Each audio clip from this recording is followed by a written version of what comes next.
Apple just announced that they're releasing a brand new iPhone SE.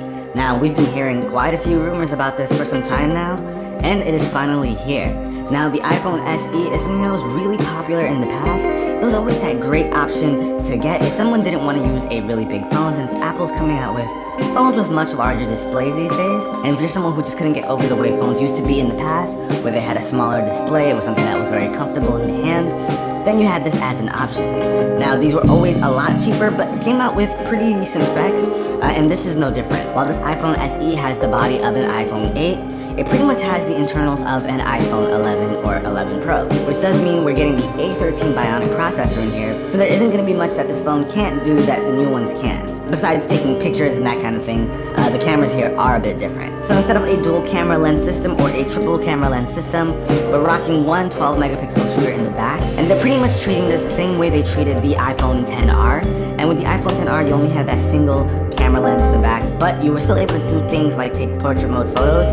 But of course, there was a limitation to it because it didn't have the extra lens.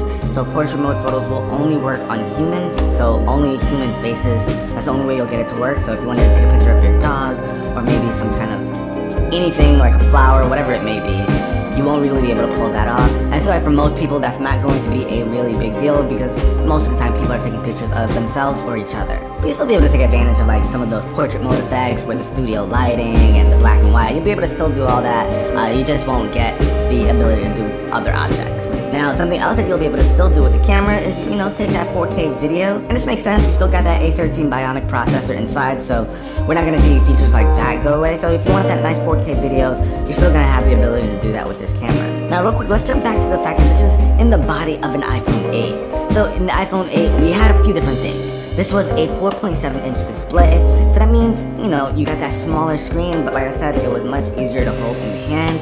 That's what something a lot of people were used to. It is bigger than the original iPhone SE, which had, I believe, it was a 4-inch display. So it had a smaller display, but this one is a little bit bigger, still very comfortable to hold in the hand. And you got stuff like Touch ID, you guys. That home button is back, so you still have access to things like Touch ID, which honestly was just so good. It was easy to just unlock the phone, you just pick it up, press the button, and boom, you're in. It was a really smooth experience. I understand getting away from the buttons in front of the screen and all that, I get it, but it was a nice experience. So I think that anybody who picks this up is gonna have a really easy and nice smooth time. You can also jump into apps. If you needed to put in a password, you can do that. Authorize certain things, you can just use Touch ID. It's an awesome experience, and I'm glad that it's back in some capacity. And the iPhone 8 was originally the first iPhone to introduce wireless charging because of that glass back.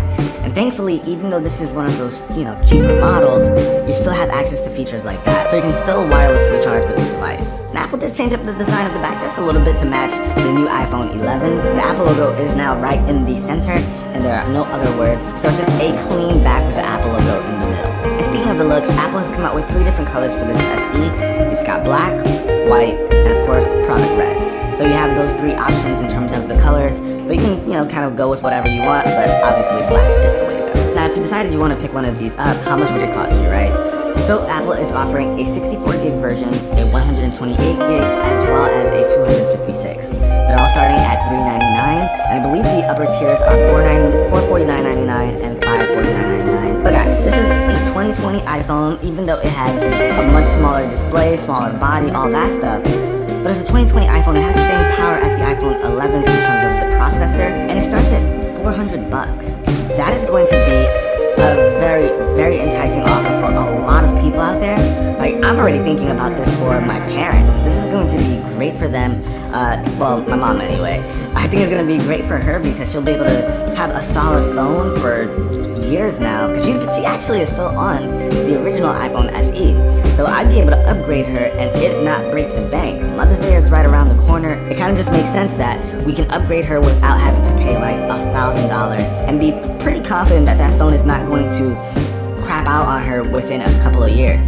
The fact that she's still rocking the original iPhone SE says a lot. This is going to be that nice entry level, or even just not a huge investment phone. I see this even being great for kids, although I'm sure kids these days will probably be upset that they're not getting one of the new iPhones that everyone else is rocking. But either way, that lower price point is going to be very, very enticing. 400 bucks is nothing to scoff at. Hopefully my mom doesn't watch this video and I don't spoil it for her that this is what I'm trying to get her to replace her phone. But I do feel like this is going to be something that's going to be extremely popular. I think Apple is pretty proud that they sold a lot of 4.7 inch devices. I think they've sold over 500 million, and they're actually pretty happy about that, so they want to continue that.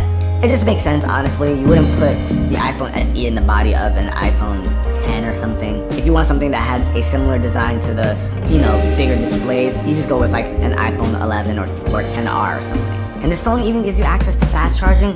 So if you have one of Apple's 18-watt chargers, you plug that guy in, and in just about 30 minutes, you get 50% battery back. And I think people who get this phone and haven't experienced fast charging in the past are really going to enjoy that feature. And pre-orders for this phone are going to go up on Friday, April 17th, and they'll officially be available on the 24th. Hopefully you guys enjoyed this video. If you did, be the cool guy or girl that gives it a thumbs up.